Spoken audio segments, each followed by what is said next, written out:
નમસ્કાર વિદ્યાર્થી મિત્રો, ધોરણ 10 ચેપ્ટર સંભાવનામાં સ્વાધ્યાય 14.1માં જો દાખલા નંબર 17ની વાત કરવામાં આવે તો એમાં પહેલા દાખલામાં આપણને આપેલું છે કે 20 વીજળીના ગોળાઓનો જથ્થો 4 ખામીયુક્ત ગોળા ધરાવે છે।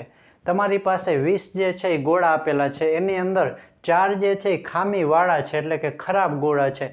તો 4 જે છે એ બાદ કરી દે એટલે 16 જે છે ને એ સારા ગોળા છે। એમાં તો આ જથ્થામાંથી એક ગોળો યાદચ્છિક રીતે કાઢવામાં આવે છે તો આ ગોળો ખામીયુક્ત હોય તેની સંભાવના કેટલી? તો સૌથી પહેલા આપણે જે છે અહીંયા કુલ શક્ય પરિણામ કહી દઈએ તો કુલ શક્ય પરિણામ ટોટલ છે 20। એમાંથી ખામીવાળા જે છે ખામીયુક્ત આપણને આપેલા છે 4, તો 20માંથી 4 બાદ કરી દઈએ તો ખામીયુક્ત ન હોય તેવા મળે આપણને 16।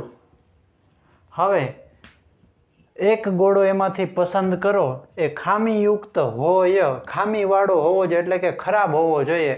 તો એવો ગોળો જે છે એને કહી દઈએ ઘટના એ આપણે।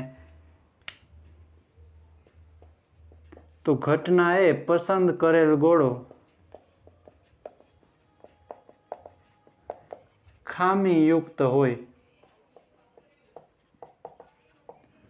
તેથી એના સાનુકૂળ પરિણામ કે ખામીવાળો હોય એવા ગોળા કેટલા છે? તો કે 4 ગોળા આપણને આપેલા છે, તો સાનુકૂળ પરિણામ થશે 4। તેથી ઘટના એ ઉદ્ભવવાની સંભાવના પ્રોબેબિલિટી ઓફ એ, તો એના સાનુકૂળ પરિણામ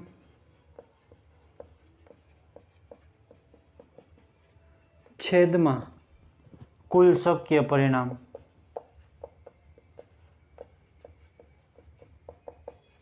તો સાનુકૂળ પરિણામ આપણને આપેલા છે 4 અને છેદમાં કુલ પરિણામ આપેલા છે આપણને 20।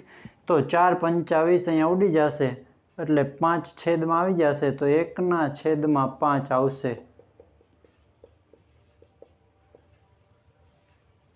ત્યાર પછી એમાં બીજો વિકલ્પ જે આપેલો છે બહુ જ સમજવા જેવો છે અને પહેલા વિકલ્પ ઉપરથી જ એ નક્કી થાય છે કે ધારો કે એકમાં, એટલે કે પહેલા પ્રશ્નમાં કાઢવામાં આવેલો ગોળો ખામીયુક્ત નથી।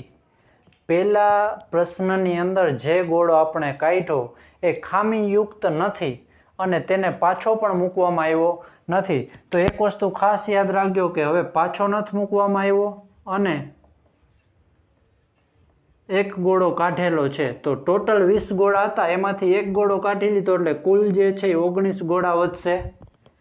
એની અંદર ખામીયુક્ત કેટલા હશે ને ખામી વગરના કેટલા હશે?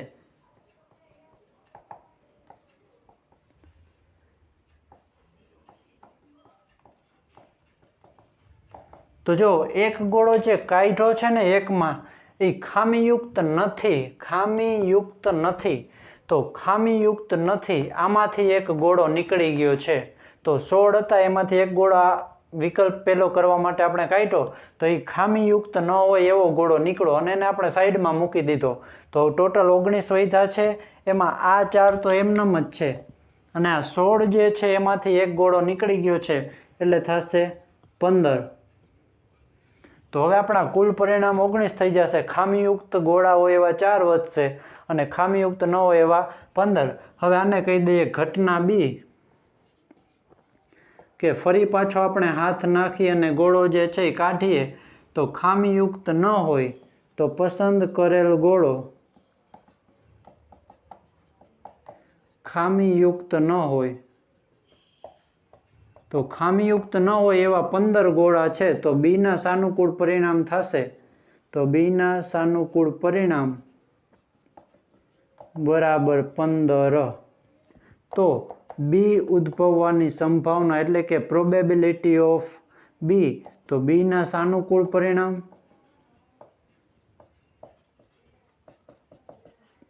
છેદમાં કુલ શક્ય પરિણામ।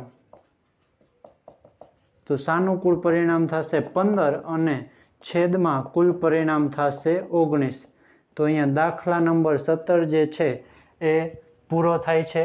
બહુ સહેલો એવો દાખલો છે અને ખાસ બીજો વિકલ્પ જે છે સમજવા જેવો છે, કેમ કે પહેલા વિકલ્પની અંદર જે ગોળો કાઢી લીધો છે એ પાછો મૂકવાનો છે નહીં. તો અહીંયા આપણો દાખલો 17 જે છે એ પૂરો થાય છે. Thank you.